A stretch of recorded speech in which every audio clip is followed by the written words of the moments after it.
Faqad qala Allah Subhanahu wa ta'ala fi kitabil karim wa huwa asdaul qailin. A'udzu billahi minasyaitonir rajim. Bismillahirrahmanirrahim. Ya ayyuhalladzina amanu taqullaha haqqa tuqatih wa la tamutunna illa wa antum muslimun. Wahai orang-orang yang beriman, bertakwalah kalian kepada Allah dengan sebenar-benarnya takwa, dan janganlah kalian mati kecuali dalam keadaan beragama Islam. Wa qala idzan bismillahirrahmanirrahim. Ya ayyuhalladzina amanu dukhulu fis silmi kaffatan wa la tattabi'u khutuwatis syaitan innahu lakum adu mubin. Wahai orang-orang yang beriman, masuklah engkau ke dalam Islam secara sempurna. Bukan Islam pencitraan, bukan Islam karena mobil caleg. Itu caleg kalau mau dipilih deh, penampilannya kalah ustaz. Ada caleg di sini? Ada? Alhamdulillah, saya doakan kita terpilih. Bagus itu kalau caleg hadir pengajian daripada pesta musik. Dan caleg istiqamalah dalam Islam. Wala tattabi'u khutuwatis syaitan, dan janganlah engkau ikuti langkah-langkah setan, karena sesungguhnya setan itu musuh yang nyata bagi kalian.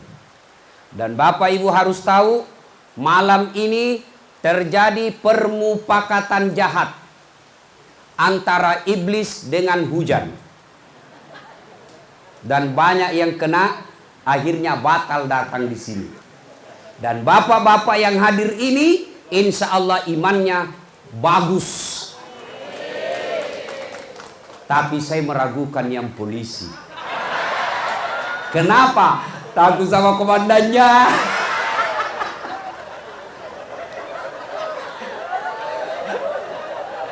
Iya. Tidak tahu ya, maka alhamdulillah. Yang mau kau datang disuruh kau pusak itu dengan Belanda.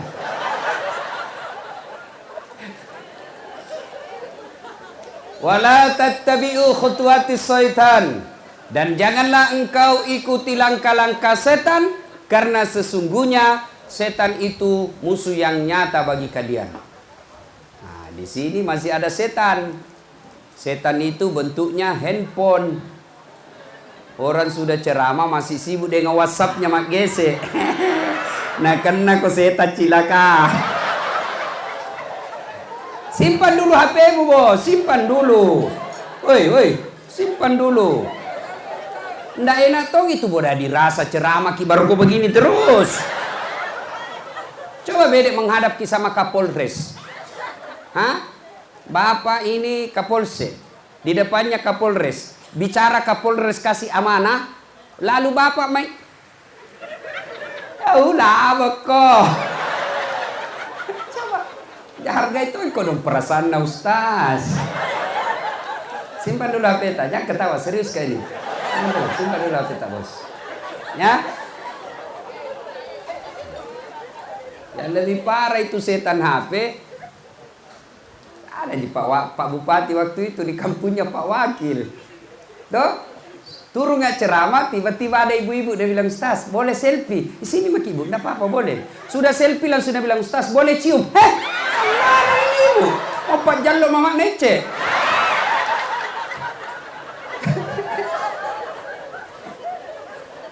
Karena ini ibu-ibu ini semua mau upload. Pergi pengajian begini, upload tuh gitu. OTW pengajian tablik akbar. Meskipun hujan saya tetap datang dengan setia. Tuh, terakhir upload. Nikmatnya ceramahnya Ustadz Dasat, tapi sayang bajunya itu lagi nak pakai.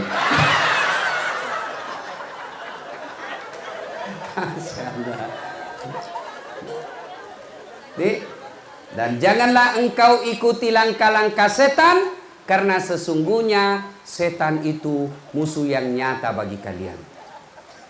Wa qala idzan bismillahirrahmanirrahim innallaha wa malaikatahu yusalluna 'alan nabi. Ya ayyuhalladzina amanu sallu 'alaihi wa sallimu taslima. Sesungguhnya Allah dan para malaikatnya berselawat kepada Rasulullah Muhammad sallallahu alaihi wasallam, maka wahai orang-orang yang beriman, bersalawatlah kalian kepada Rasulullah dengan sebaik-baik salawat. Sallallahu ala Muhammad sallallahu alaihi wasallam. Sallallahu ala Muhammad sallallahu alaihi wasallam. Saya kalau di Makassar salawat Kak begini tuh ikut semua orang. Di sini nah lihat-lihati Kak. Nah kira barangkali saya nyanyikan Ki. Oh saya bangga tadi ini polisi tadi yang bersalawat. Salatullah salamullah ala Rasulillah. Saya bayangkan itu tadi itu poluan-poluan kalau dimarahi sama suaminya dia salawat di depannya. Masya Allah, marah suami. Salatullah salat. Baik berhenti marah suaminya. Coba praktek itu Bu. Atau adik-adik poluan yang cantik-cantik ini kalau marah komandan tak menyanyi kecil-kecil. Insaflah wahai manusia. Tambah keras suaranya komandan. Bila dirimu bernoda. Tambah marah. Dialah pengasih. Oh berhenti marah komandan tak. Ibu bapak, saudara-saudara sekalian teristimewa yang kita hormati, Bapak Bupati yang gagah sekali malam ini, kemarin juga tetap gagah, dan Bapak Wakil Bupati yang juga makin cakep, terkhusus tamu spesial yang mengundang kita malam ini, Bapak yang mengundang kita malam ini, Bapak Kapolres Luwu Timur, Bapak Leonardo DiCaprio. Salah ya? Begitu gagahnya ku kira Leonardo DiCaprio. Kita tahu gitu Leonardo DiCaprio Bu. Nggak kita tahu itu yang main filmnya Titanic. Yang ada sama istrinya begini. Masya Allah. Dan Bapak Wakapolres yang semua insya Allah dirahmati dan disayangi oleh Allah Subhanahu wa Ta'ala.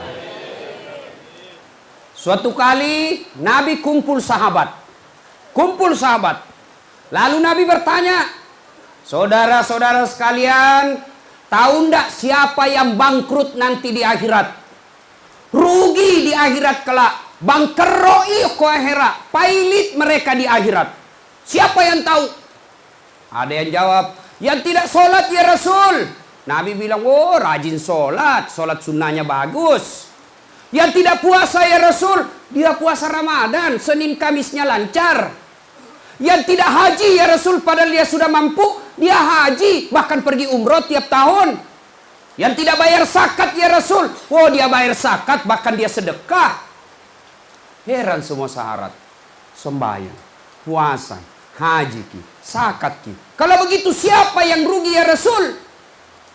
Nabi menjelaskan, jarusu wa khati'ur rahim, tetangga yang jahat sama tetangganya dan yang memutuskan persaudaraan. Heran semua sahabat, bagaimana bisa ya Rasul? Dia kan puasa, dia sholat, dia haji, dia zakat, kok bisa rugi? Nah bagus amalnya. Nabi menjelaskan, cocok nih, hablu minallahnya baik, tapi hablu minan nasnya rusak. Hablu minallahnya baik, tapi hablu minan nasnya hancur. Ketika dia setor nanti pahalanya di akhirat, datang. Ya Allah, ini sholatku, tabe. Dia setor sholatnya, datang tetangganya. Tunggu dulu. Pernahkah itu satu kantor di Polres Luwu Timur?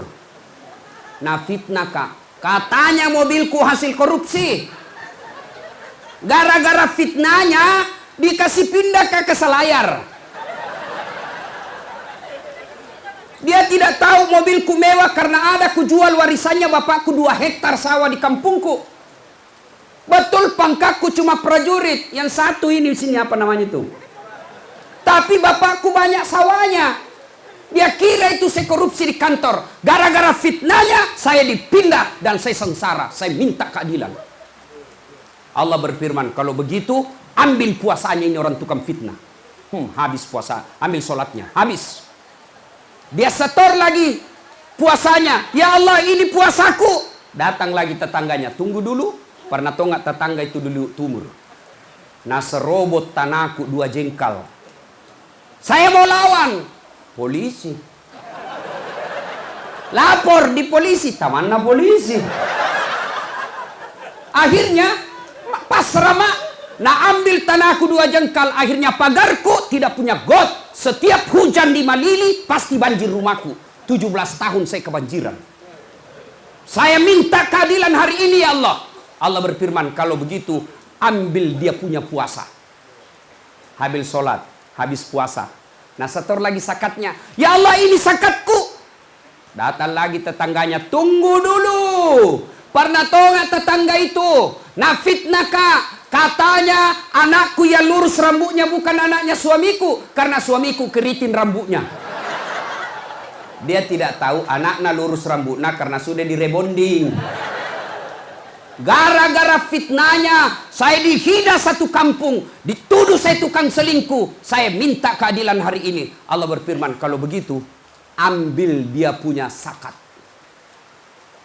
Habis salat, habis puasa, habis zakat. Hajinya nastor lagi. Ya Allah, ini hajiku. Tunggu dulu Tuhan. Saya juga pernah di Luhut Timur sama-sama. Sama-sama kak caleg. Nah, fitnahkah dengan hoax. Nah, sebarkan berita bohong tentang jati diri saya. Akhirnya saya kalah. Habis uangku. Pasang baleho 300. Habis. Saya minta keadilan. Allah bilang, sudah ambil itu hajinya. Capu. Habis nih. Masih ada orang yang datang. Ya Allah, saya juga pernah disakiti. Saya pernah dihina. Dimaki-maki, mentang-mentang dia pejabat, saya pegawai honor, nggak bisa kalawan ki. Sambaran nabi lagi kak, nak tendang pentakku, ku kasih lagi, supaya diangkat kan jadi pegawai tetap. Tahu ki lagunya pegawai honor pak? Tahu lagunya pegawai honor? Begini lagunya, berakit-rakit dahulu, berenang-renang ke tepian. Sakit-sakit dahulu, susah-susah dahulu, lalu kemudian berbahagia. Pegawai honor itu. Sakit-sakit dulu, nanti ada SK, baru bisa senang-senang. Nah, bila tidak ada SK, tidak ada namaku di K1 stas, cari kau di K2. Tidak ada juga di K2, gampang, pulang kau cari di K kamu. Pasti lu dapat.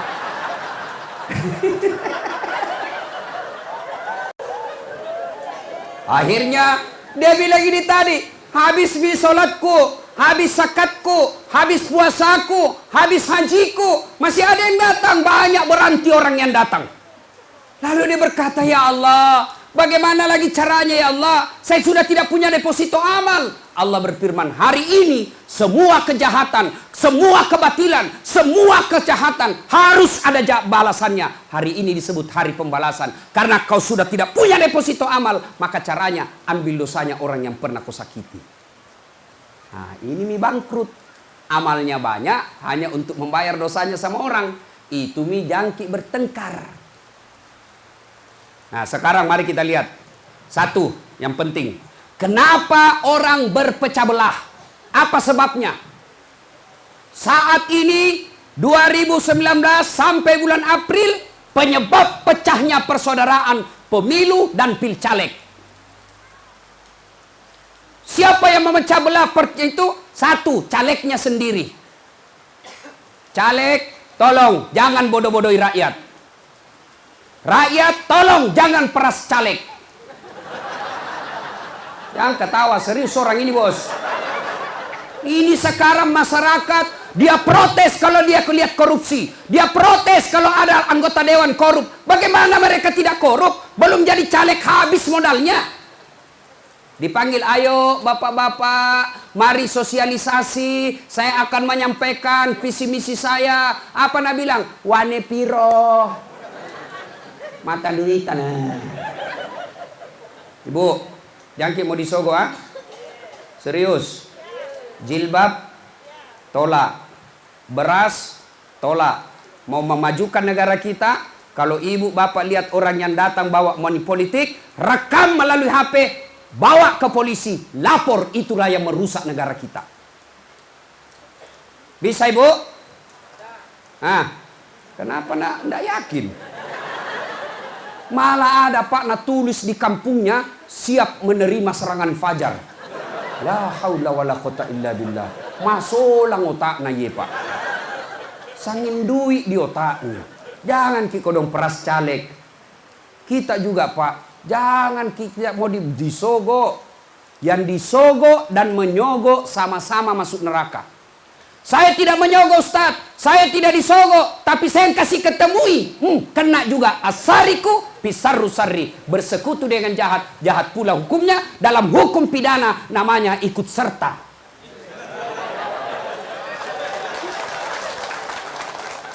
Jelas? Pilwali, pilkada, pilcaleg, pilpres bisa sangat potensial memecah belah umat. Calegnya yang merusak. Yang kedua, siapa yang merusak kita?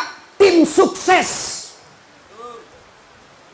Maka saya bilang tadi sama Pak Kapolres, semua saya terlambat. Mestinya semua tim sukses harus hadir. Kita cuci otaknya. Jangan disuruh bikin baleho 10, 2 jina bikin. Tim sukses, labu aja. Pak kena wali-wali pak. Makan di kanan, makan di kiri. Memang cari pekerjaannya jadi tim sukses. Kalau kalian mau jadi tim sukses, jadilah tim sukses seperti Nafisah ketika mengurus antara Nabi dengan Khadijah. Khadijah selalu memuji Nabi, memuliakan Nabi, bercerita di depannya Nafisah. Nafisah ini asistennya Khadijah. Lalu Khadijah, baik Neni Muhammad, jujur, disiplin, masih muda, kuat kerja. Nafisah berkata, nah puji pegawai ini. Nah suka ini. Akhirnya apa? Nafisah datang kepada Muhammad. Muhammad, bagaimana menurutmu kalau ada perempuan suka kok? Iya alhamdulillah, rezeki. Tapi ini perempuan lebih tua dari kamu, tidak jadi masalah. Tapi janda nih, tidak jadi masalah. 2 kali janda, tidak jadi masalah. Yang jadi masalah, betulkah dia suka saya? Nabila Nafisah, tenang mas bro, saya punya urusan. Cuma dalam hadis tidak ada mas bro. Ini supaya enak didengar hujangi bos. Lalu Nafisah datang kepada Khadijah. Bunda, bagaimana menurut bunda kalau ada laki-laki suka ki? Yang bener aja. Siapa tahu suka ini saya kodon tua janda. Bagaimana menurut bunda? Dia bilang alhamdulillah serius kok. Iya. Bagaimana ini laki-laki lebih muda dari bunda? Tidak jadi masalah. 15 tahun di bawah umur tak? Tidak jadi masalah. Tapi dia pegawai tak? Tidak jadi masalah. Yang jadi masalah, betulkah dia suka saya? Nabila Nafisah, tenang bunda, saya punya urusan. Serahkan semuanya kepada saya. Ini namanya tim sukses, tidak mempermalukan kedua belah pihak. Kalau begini tim sukses secara nasional, tim suksesnya 01, tim suksesnya 02. Kalau begini karakternya mereka, insya Allah aman rakyat pak. Ini tim suksesnya rata-rata kontraktor. Kalau sudah menang, sedikit penunjukan langsung pak. Masolang. Akhirnya apa? Terjadilah prinsip malakum malatoka. Ambil kok saya juga ambil. Hancur negara. Belum diresmikan jembatan, rusak nih pak. Ada kontraktor di sini? Ada? Pernah kita dengar itu kontraktor di akhirat ibu? Pernah kita dengar itu kontraktor pak polisi? Jadi ini di akhirat baku semesi antara sorga dan neraka. Nah bilang penghuni sorga, oh Cikali, bagaimana modelmu di situ? Lo belum ada enaknya di sini, di blender jadi terus. Mana sama itu artis-artis yang jago menyanyi? Nah bilang hancur semua mukanya. Nabi lain dari neraka. Bagaimana kau modelmu di surga? Nabi bilang, Masya Allah, enak sekali. Untung kami sholat waktu itu. Untung kami baik waktu itu. Ini mi surga namanya. 1 laki-laki, 7 bidadari. Dan tidak pernah kentut. Itu bidadari tidak pernah kentut, Pak. Tidak sama istri tak, kadang-kadang 14 kali kentut 1 hari. Manis sapu tanganku ini. Ada sih. Nah. Akhirnya Nabi lagi penghuni neraka. Enaknya di surga di Nabi, boleh kami jalan-jalan ke situ. Nabi bilang, sini mah enggak apa-apa sih. Bagaimana caranya? Nabi bilang begini, saya bikin jembatan dari surga, kamu juga bikin jembatan dari neraka. Ketemu di tengah. Oke, lelang proyek. Keluar pemenang tender. Hah? Hari kesepakatan pekerjaan proyek 3 hari. Hari pertama jembatan dari neraka sudah 50%. Hari kedua 70% tuntas. Hari ketiga selesai efisiensi. Ini proyek dari neraka sudah selesai. Jembatan dari surga belum juga bergerak proyeknya. Dia lihatlah nih dari neraka, Nabi. Hei, kenapa belum mulai proyekmu? Kami sudah sampai ini di tengah sesuai perjanjian. Kenapa kau belum mulai dari surga? Apa Nabi bilang dari surga? Bagaimana mau dimulai? Kontraktor, pengawas, pemborong, panitia ada semua di situ.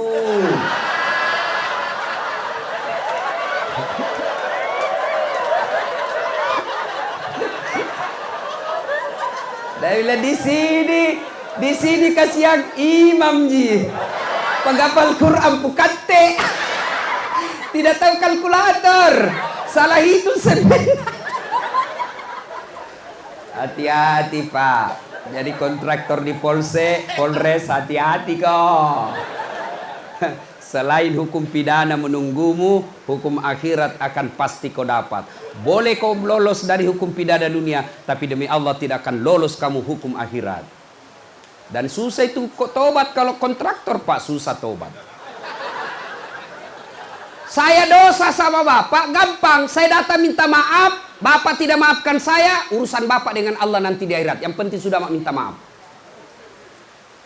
Tapi kalau berkaitan dengan uang negara, pajak, APBN, pembangunan, uang negara dipakai, Bapak tidak minta maaf sama 1 orang, tapi Bapak datang ke seluruh rakyat Malili, pembayar pajak Liutumir untuk datang minta maaf nanti ketika di akhirat. Datangi semua itu, minta maaf, ku salah gunakan dulu pajakmu. Cik dak kok. Masih mau kok. Makanya yang pernah ambil barang-barang kantor Polres, kasih pulang besok. Kalau tidak kok kasih pulang setengah mati kok cilaka. Tiba-tiba hilang meja. Siapa ambil meja ini? Terutama itu kalau pindah lagi tuh kepala-kepala kantor. Hilang semua itu gorden. Gak tahu dari mana, ndak mungkin saya datang ambil. Hilang AC-nya, hilang kulkasnya, mana piring-piring sudah tertulis inventaris Polres Lu Timur. Hilang semua, Pak. Nanti hancur kok. Saya suruh kau panggil ke ceramah.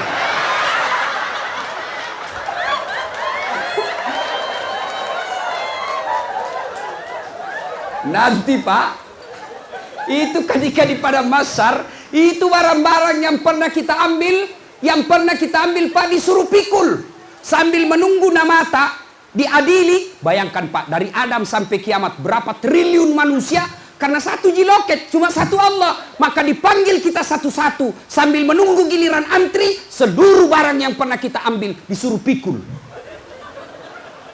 Lewat itu prajurit, pantas hilang meja.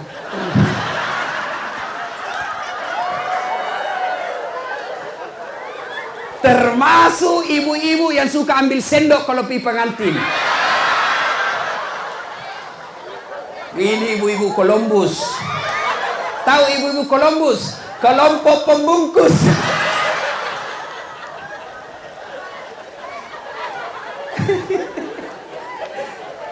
Nah, ya, Bapak, ini yang bisa memecah persaudaraan tim sukses. Tim sukses rata-rata kontraktor, dan kontraktor itu kadangkala mengambil uang negara dan tobatnya susah. Jelas? Nah, apalagi yang memusak persaudaraan kita, Pak? Apalagi yang memutuskan persaudaraan? Hoax. Tahu jaki hoax, Ibu? Tahu? Berita balle-balle, berita palsu alias fitnah. Berita benar saja tidak boleh disebarkan apabila merusak persaudaraan. Saya ulang, berita yang benar saja, ada faktanya, ada datanya, betul kejadian itu. Tapi kalau merusak persaudaraan dan kemaslahatan, haram disampaikan. Apalagi berita bohong. Contoh, Nabi satu ketika menyampaikan pengumuman. Selesai menyampaikan pengumuman, ada sahabat yang mendengar pengumuman itu, namanya Abu Hurairah. Abu Hurairah ini, Pak Kapolres, sahabat Nabi yang paling banyak meriwayatkan hadis. Selesai mendengarkan pernyataan dari Nabi, Abu Hurairah lari-lari menuju ke pasar. Dilihat sama Umar, tahan sama Umar. Hei, Abu Hurairah, mau ke kemana buru-buru lari-lari? Kata Abu Hurairah, saya mau menyampaikan pengumuman penting. Apa gerangan? Baru saja saya dengar Nabi bersabda, siapa yang syahadat, diyakini sampai mati, maka dia pasti masuk surga. Dia ucapkan la ilaha illallah, Muhammad Rasulullah, tidak Tuhan selain Allah, Muhammad utusan Allah, diyakini sampai mati, pasti masuk surga. Nabi bilang Umar, betulkah Nabi bilang begitu? Saya tidak yakin. Nabi bilang Abu Hurairah, betulkah? Tojengko, kalian pengen nggak? Tentu tidak ada dalam hadis itu. Tapi Umar khawatir. Umar khawatir. Siapa tahu ini tidak benar. Akhirnya apa? Nabi bilang tunggu dulu, jangan kau dulu umumkan. Saya mau cek dulu. Saya harus datang kepada Nabi untuk klarifikasi kebenaran apa yang kau sampaikan. Dalam teori jurnalistik inilah yang disebut check and recheck. Datangi sumber berita itu, kita datangi, tanyakan, bahasa klarifikasi. Bahasa Qur'annya namanya tabayyanu. Sampai dulu ke sana dulu. Akhirnya Umar bilang, tunggu dulu, tarik tanganmu. Sini kok, kita menghadap sama Nabi. Hadap sama Nabi Umar. Lalu Umar berkata, ya Rasulullah, katanya Anda mengucapkan la ilaha illallah Muhammad dan Rasulullah, diucapkan yakin sampai mati, pasti masuk surga. Nabi bilang, iya betul, baru tadi saya sampaikan. Umar berkata, ya Rasulullah, ini Abu Hurairah mau nabungkan di pasar. Kata Nabi, terus kenapa? Bahaya. Maksudmu? Bayangkan ya Rasul, ini berita kalau disebarkan di pasar, masyarakat awam bisa salah paham. Biar judi yang penting syahadat masuk surga. Biar berzina yang penting syahadat masuk surga. Biar edar narkoba yang penting syahadat masuk surga. Salah paham nanti rakyat kita. Kalau begitu saya usul ya Rasul, jangan disampaikan ke masyarakat awam. Kenapa? Berita ini bisa menyesatkan dan merusak. Akhirnya Nabi berkata, betul. Berita seperti ini jangan kau sampaikan ke masyarakat awam, karena nanti bisa jadinya menyesatkan meskipun ini benar adanya.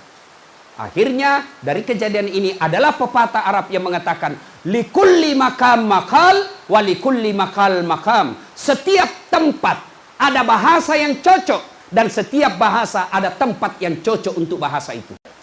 Nah, ini paham.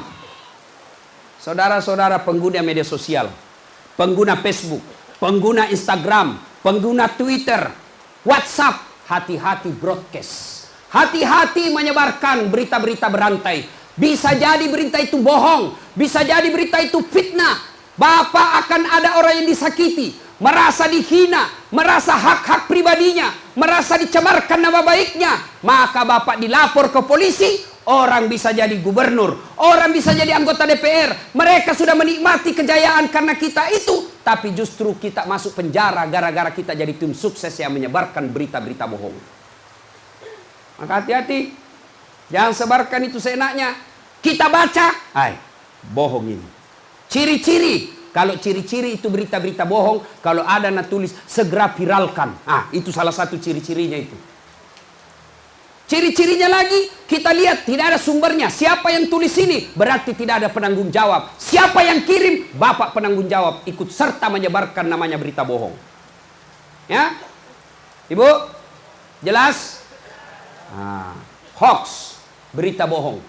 Apalagi yang bisa menyebabkan persaudaraan pecah? Sombong, macingkang, matampo, borro, melok dikata. Sombong. Apa itu sombong, Ustaz? Apa itu sombong pakai barang mahal? Belum tentu. Apa itu sombong pakai baju-baju mahal? Belum tentu. Lalu apa itu sombong? Nganggap remeh orang lain, menolak kebenaran. Itu sombong. Ini poluan yang pintar ini. Bagus dituan dulu deh. Buka dulu karena setengah mati kalau saya buka. Ngambil waktu. Ya, jangan lihat poluannya, lihat saya saja. Bapak-bapak sudah lihat poluan, mau ditembak. Jangan berani sama poluan, dia ada pistol nah. Apalagi kalau istri tak poluan, Pak, memang makin aborgol ki. Ada poluan lagi, dokter lagi deh, nah suntik mati, Pak. Nah, ibu bapak, saudara-saudara sekalian, sombong. Apa yang menyebabkan orang sombong? Satu, kata Nabi, bertambahnya ilmu. Itu sombong itu. Adakah orang sombong bertambah ilmu? Ustadz. Ada ustadz yang sombong? Banyak. Mana? Yang menolak perbedaan dan ceramahnya tidak mau menerima perbedaan. Banyak itu ustadz begitu, Pak. Mengaku ustadz sebenarnya, bukan ustadz. Mengaku ustadz. Baru belajar agama 6 bulan. Itu pun melalui YouTube. Nah, kasih kafir semua orang. Maulid bid'ah. Isra Mi'raj bid'ah. Taksiyah bid'ah. Kenapa? Tidak ada pada zaman Nabi. Apa yang tidak ada pada zaman Nabi? Bid'ah. Sesat, masuk neraka. Kalau alasannya tidak ada pada zaman Nabi, sesat masuk neraka, maka tolong Anda ceramah, jangan pakai mic. Kenapa? Karena pada zaman Nabi tidak ada mic. Berarti ceramah pakai mic bid'ah. Oleh karena itu saya mau ceramah tidak pakai mic. Saudara-saudara sekalian, Bapak bisa bayangkan, andai saja tidak ada mic, bagaimana kita berceramah? Apa? Bisa apa kita ini namanya ceramah Pepe. Coba. Berbeda pendapat. Dari dulu kita tahu perbedaan itu adalah rahmat. Tapi ingat, perbedaan menjadi bencana ketika kita tidak mau menerima kenyataan perbedaan itu. Bapak yang tidak mau maulid, tidak usah. Tapi jangan kau bilang maulid masuk neraka. Bapak yang tidak mau taksiyah, silahkan. Tapi jangan bilang yang taksiyah itu sesat. Sakit, Pak, kalau kami dikatakan maulid bid'ah. Maulid bid'ah, masuk neraka, sakit. Sakitnya tuh di sini. Ya. Sombong. Ada ustadz sombong. Banyak. Banyak kenalanku, Pak. Waktu belum terkenal, kumiskol saja na telepon, Pak. Baru kumiskol na telepon. Aduh, ustadz, sekali na terkenal, Pak, ku telepon dari pagi ndak nangkat, siang ndak nangkat, malam sampai ndak nangkat. Sekali ndak nangkat, siapa ya? Sota, ada di namaku di situ. Jangan sombong gara-gara ilmu. Kalau Allah marah dengan ilmu, Allah cabut kita punya ilmu. Akhirnya apa? Nah, kasih pikun, Ki. Ada obatnya pikun, Pak? Ada obatnya pikun? Ada orang, Pak, tinggi sekali ilmunya. Banyak gelarnya. Kurang lebih sama Ustaz Dasar. Cuma ini panitia masih ada kurang 1 gelarku di depan. Doktornya masih tidak ada. Itu ada PhD. Beda itu. PhD itu dokter luar negeriku. Dokter di depan, dokter dalam negeri. 2 dokterku, Pak. Apa sombong? Tidak. Klarifikasi.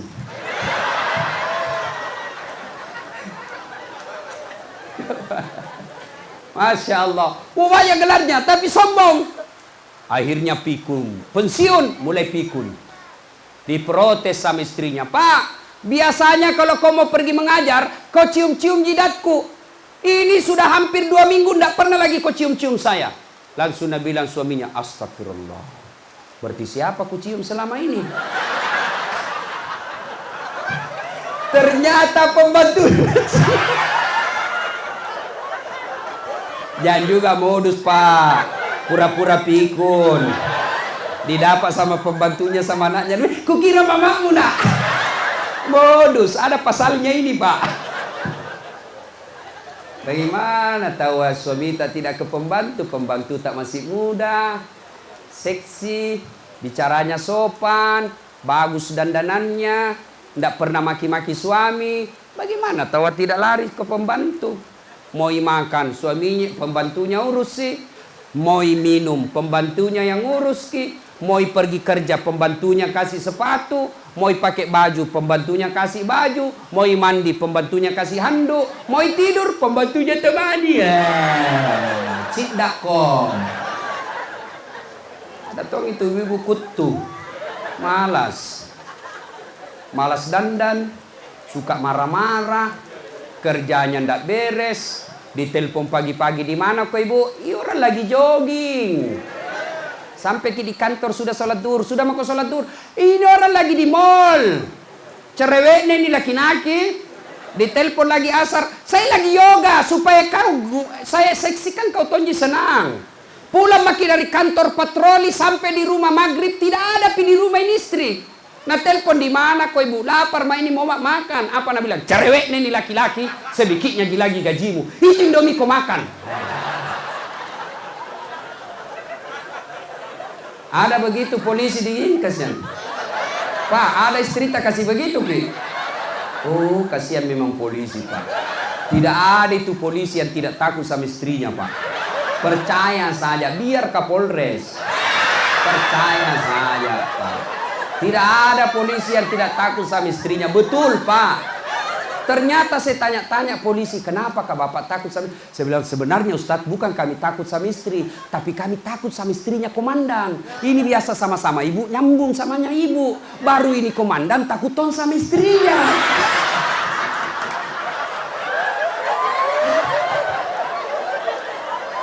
Di situ rupanya nyambung-nyambungnya. Bagaimana tahu suami tak tidak begitu ibu? Ibu ndak urus, suka marah-marah, ngomel aja kerjanya. Suaminya Kapolsek, istrinya jadi Kapolres. Marah-marah aja kerjanya, ngomel aja kerjanya. Sampai-sampai ada ibu-ibu curhat. Ustaz, kenapa itu istri suamiku ndak pernah betah di rumah? Saya kasihlah cerita. Ibu, ada dulu itu ibu. Istrinya suka ngomel. Pokoknya ada uang tidak ada guang. Ngomel saja istrinya. Maka istri suaminya punya inisiatif. Nah bawalah di toko perhiasan. Nah belikan cincin. Selesai nah belikan cincin, senanglah ini istri. Nah bawa di pinggir sumur. Sumur tua Pak. Sumur tua. Besar. Dalam 14 meter. Begitu dekat, nah bilang suaminya, lihat kibere itu ada airnya dek. Nah lihat lagi, dekat kok lagi dek. Nggak ada jika dangkal sekali. Dekat, nah dorong masuk semua. Rasa kok. Ngomel mako di situ ndak ku dengar. 1 jam kemudian Pak, tiba-tiba ada makhluk hitam besar tinggi muncul dari dalam sumur. Kaget suaminya. Siapa kau? Nah bilang, sayalah jin yang menunggui sumur ini. Saya sudah 400 tahun dalam sumur ini. Ada perempuan 1 jam di dalam ngomel aja kerjanya.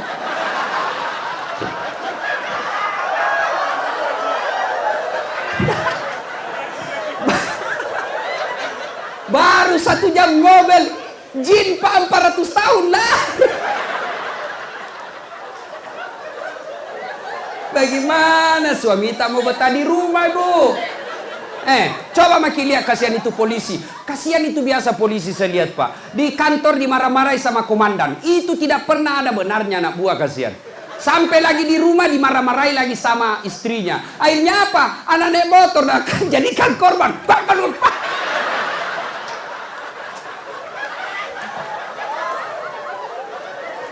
Coba ibu. Halo ibu. Ibu-ibu Bayangkari. Jadilah istri yang soleha. Kalau suami tak tenang, baik ibu, kita tenang di rumah, menyejukkan kita bicara, kita hargai suami tak ibu. Insya Allah itu suami tak tidak macam-macam di kantor. Ini kita periksa terus, biar HP-nya kita rahasia juga. Suami tak kita jadikan tahanan kota. Baru 10 menit pergi menelpon maki, di mana kok Pak? Ada aja kodon di polsek ini. Di mana kok? Masa ini semua ini. Pak, jangan takut sama istri, Pak. Tidak boleh itu laki-laki takut sama istri. Bagaimana caranya kita mau takut? Semua gaji tak masuk sama dia. Belum kita tahu itu kenaikan gaji, dia sudah tahu ini. Gara-gara ini apa? Bayangkari persekongkolannya. Nah, tahu semua, Pak. Dicicilkan mobil, dicicilkan rumah, dibelikan semua apa-apa yang dia mau. Masa kita takut sama istri? Masalahnya Ustaz marah, nak kasih pecah televisi, kasih pecah saja, nggak ada tong itu menonton. Nah, pecah piring Ustaz, kasih pecah satu, kita kasih pecah satu lisin. Piring bisa dibeli, tapi piring boleh dibeli lagi, tapi harga diri tidak boleh diinjak-injak wanita. Allahu Akbar.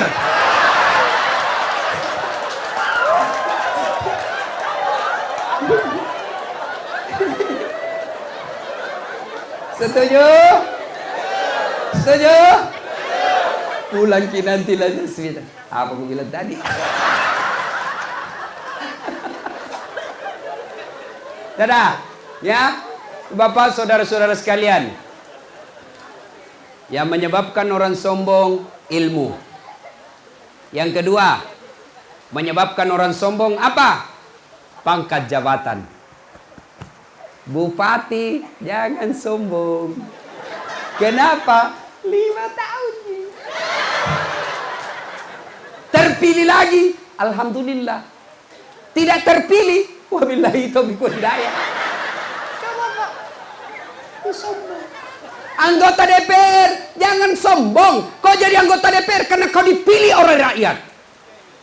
Banyak ini anggota DPR kalau mau dipilih kayak pengemis, tolong kasihan, datang pilih ke sana, kasih di sana.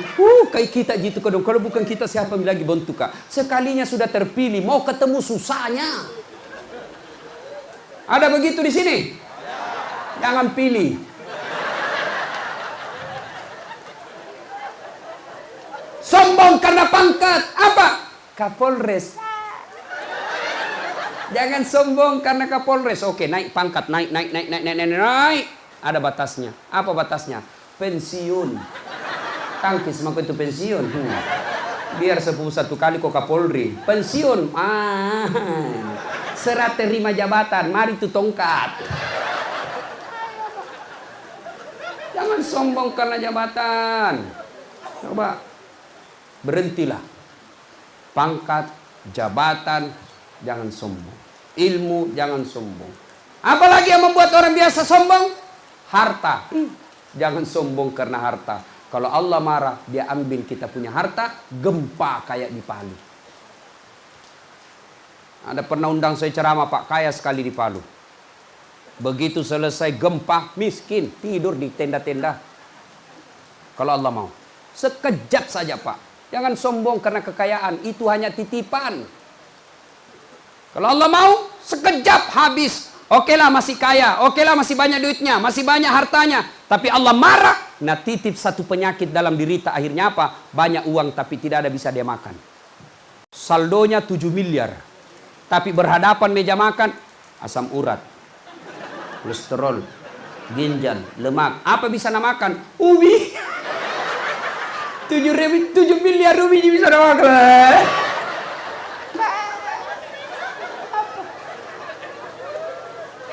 Mobilnya tahu apa? 1,9 miliar.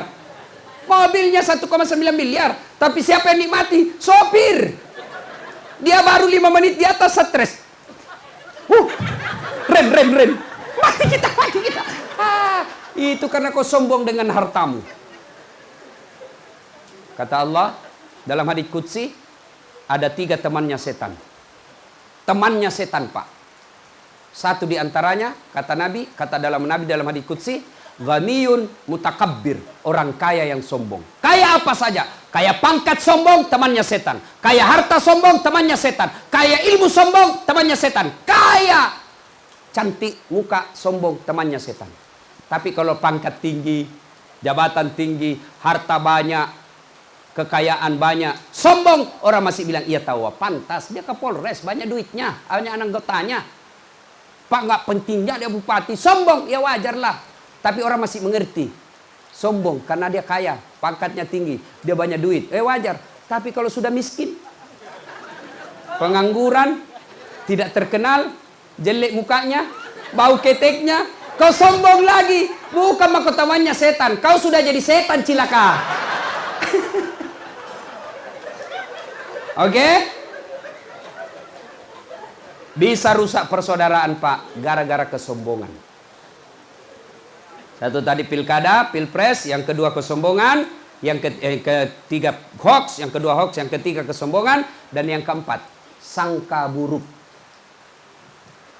Sangka buruk.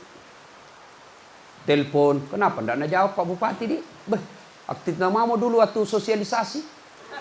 Selalu datangi ki, sekali terpilih tidak pernah datang, ditelepon tidak dijawab. Bukan tidak dijawab, Pak. HP lupa dibawa. Sangka baik. Ibu-ibu telepon suaminya yang polisi, ditelepon tidak dijawab. Sangka baik. Oh, kasihan suamiku lagi menghadap sama komandan. Tidak mungkin suami tak angkat telepon ketika di depannya komandan. Kami dia bilang kurang ajar kau, tidak ada hadap ini. Siap, Pak. Siap, Pak. Itu polisi kemudian biar ditinju perutnya. Siap salah. Siap salah. Biasa saya yang kasihan lihat. Maka ibu jangan sangka buruk sama suami. Sangka baiklah. Para caleg, kalau tidak terpilih jangan jadi provokator. Kalau tidak terpilih, bagaimana? Rekonsiliasi. Langsung kita datangi yang menang, bicara baik-baik, minta proyek.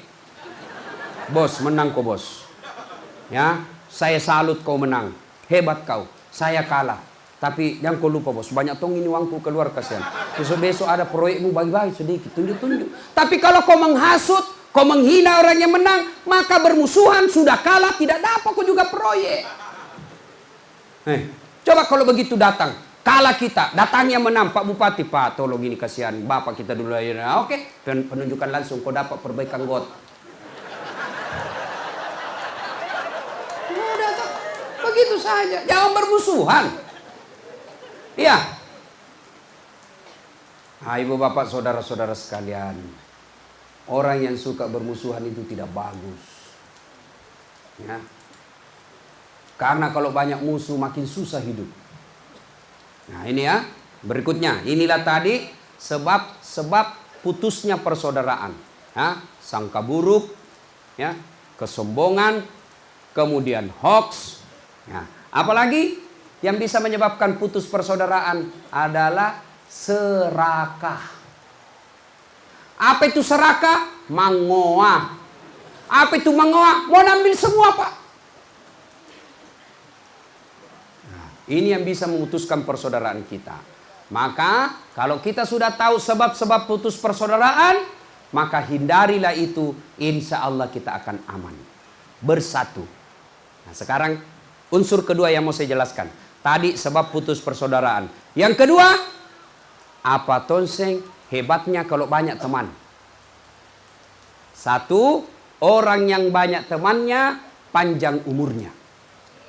Siapa yang menyambungkan persaudaraan kata Nabi, memperpanjang umurnya. Kenapa bisa? Coba bayangkan Pak, kalau berteman semua. Ini, berapa orang yang doakan saya?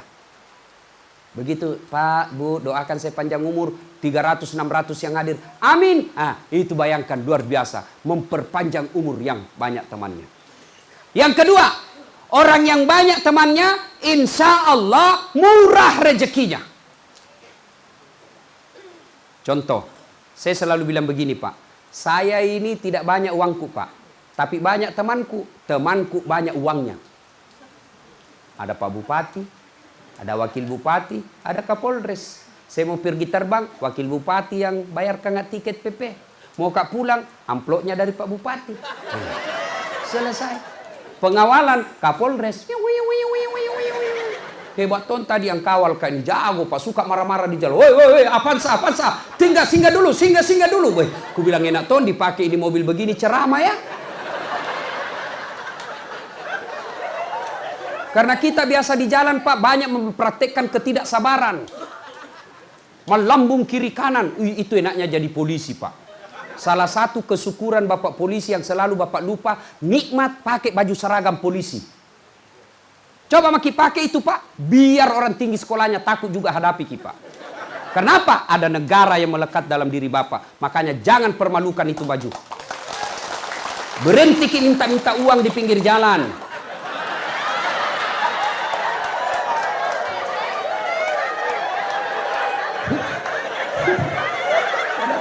Biar uang 50.000 minta sama anak sekolah. Apa itu kodong anak sekolah? Malu-malu ki Pak. Nah bapak naji juga nacahat. Uang naji bapak nana curi itu. Mari tuh. Tidak ada pembeli bensin Pak. Sudah Mi, 10.000 kau ambil. Mari yang 40 Pak. Hancur juga Pak. Itu baju Pak, kemuliaan buat bapak Pak. Coba kalau bapak pakai baju seragam, tidak ada yang berani lambung itu di jalan. Coba, itu nikmat sosial namanya. Coba kalau bapak masuk ke masjid pakai seragam, semua orang respect. Maka jaga wibawanya itu baju seragam tak Pak. Bapak boleh dihina sebagai pribadi, tapi jangan kau hina saya punya institusi. Boleh kau hina saya sebagai pribadi, tapi jangan kau hina sebagai polisi. Berkelahi kita. Nah, itu polisi Republik Indonesia. Bukan polisi India. Polisi India selesai pipelem baru datang.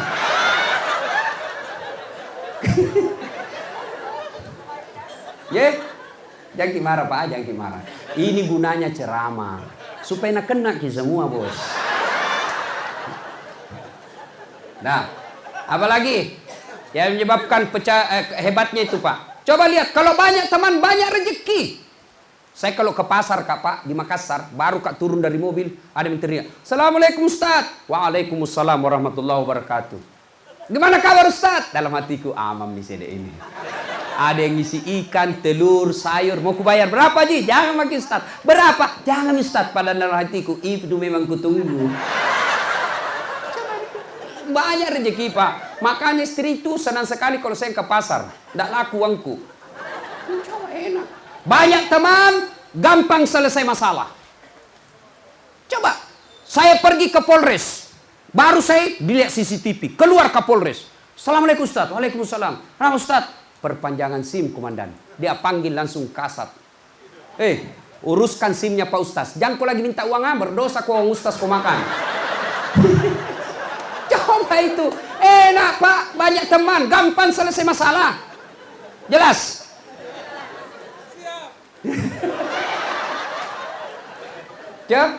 Nah, sekarang bagaimana menyambungkan persaudaraan? Karena waktu yang terbatas. Bagaimana menyambungkan persaudaraan?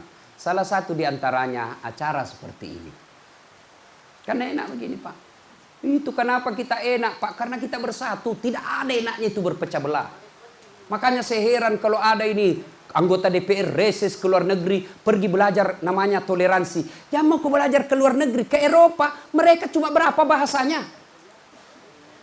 Ke Eropa berapa ras bangsanya mereka? Mereka bangsanya, coba kita di Indonesia Pak. Ada Bugisnya, suku di Sulawesi Selatan saja berapa? Bahasa saja kita punya ratusan ribu Pak.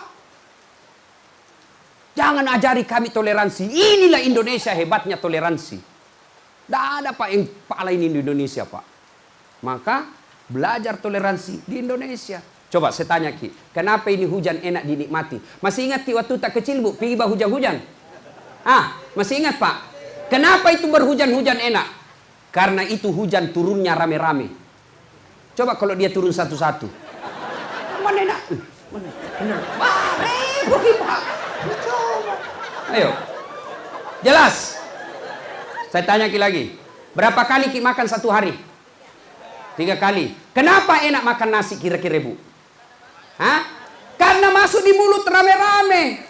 Coba kalau dimakan satu-satu biji Pak. Sampai sore belum selesai. Ayo. Tadi Ibu makan kue. Kenapa itu enak dimakan dalam mulut? Kenapa? Karena gigi kita berbeda-beda. Ada gigi seri, ada gigi taring, ada gigi geraham. Coba kalau gigi seri semua. Yang di sini, di dalam juga. Susahnya itu mah potong-potong saja Pak. Nggak bisa hancur itu daging Pak, lama. Allah kasih berakam. Ini yang memotong gigi seri. Ini yang merobek gigi taring. Ini yang menghancurkan gigi geraham. Coba kalau gigi geraham semua Pak, yang tebal semua di depan. Bagaimana mau dipotong itu gigi? Nggak bisa. Yang ketawa serius gini bos. Itu enaknya berbeda-beda. Maka bodoh mereka yang tidak mau menerima perbedaan.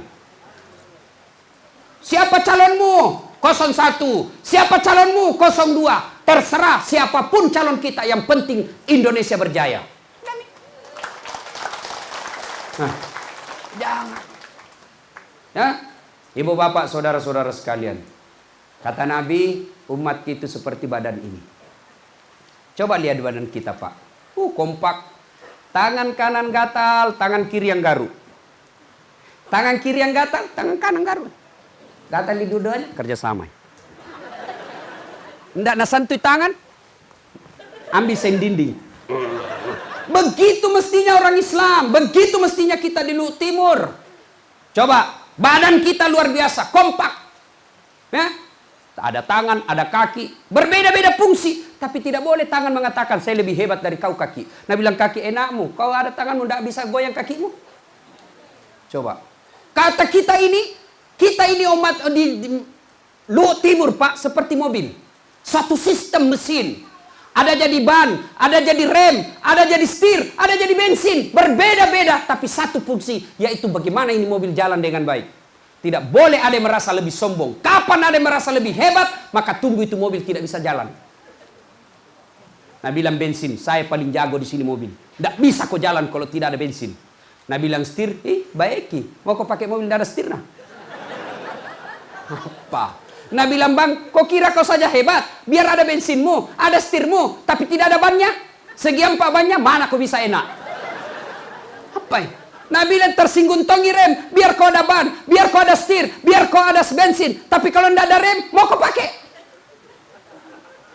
Begitu kita di Timur. Ada jadi Kapolres, ada jadi bupati, wakil bupati, politisi, negarawan, ASN, pedagang, petani. Boleh berbeda fungsi, satu tujuan, mengangkat citra dan martabat Timur sebagai kabupaten baru.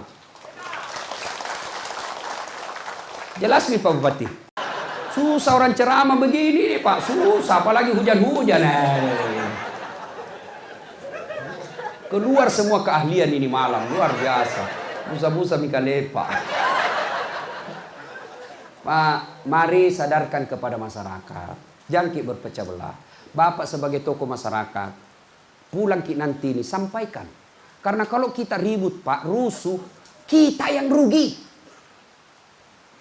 Coba enaknya nih kalau rukun Ki. Kenapa di sini enak dirasa? Meskipun hujan sampai jam 10 kita rasa nyaman. Kenapa? Apa karena penceramah hebat? Bukan, karena ada jamaah, ada penceramah. Dan mereka kompak. Tidak mungkin saya bisa ceramah hebat di sini kalau tidak ada bapak-bapak. Tapi tidak ada orang dengar. Lewat orang, lama itu kasih yang ustaz.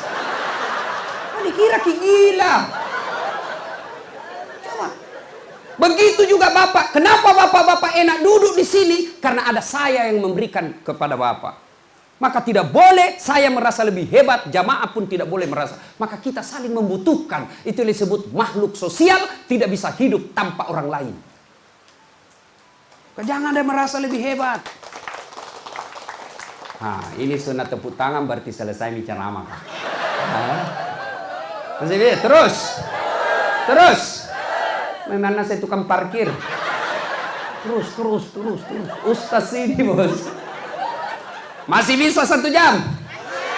Betul? Enak di kau.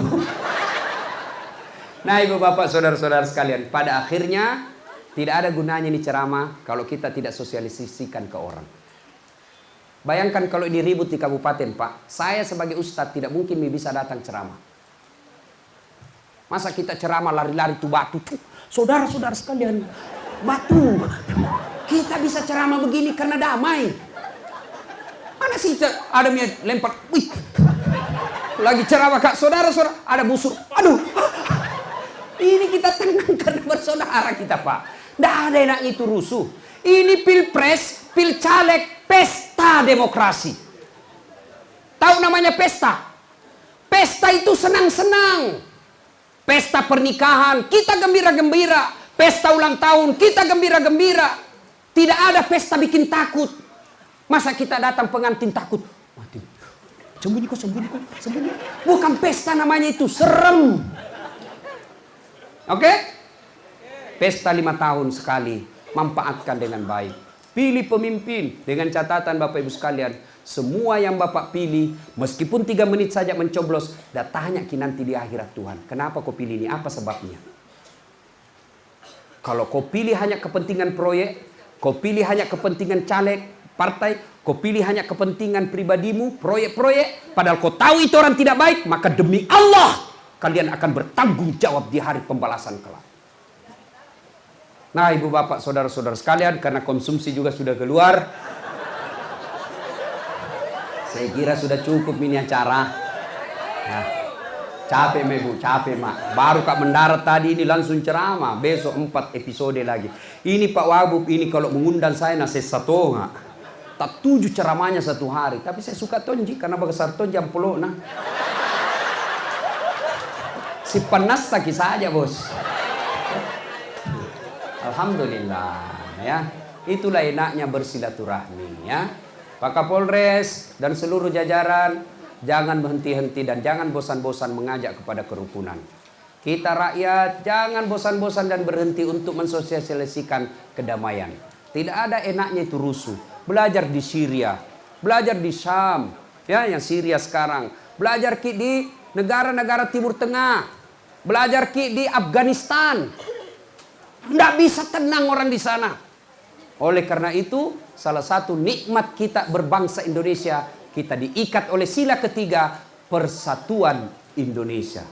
Integrity is very important thing in development process. Persatuan dan kesatuan bangsa adalah proses modal yang paling baik dalam proses pembangunan.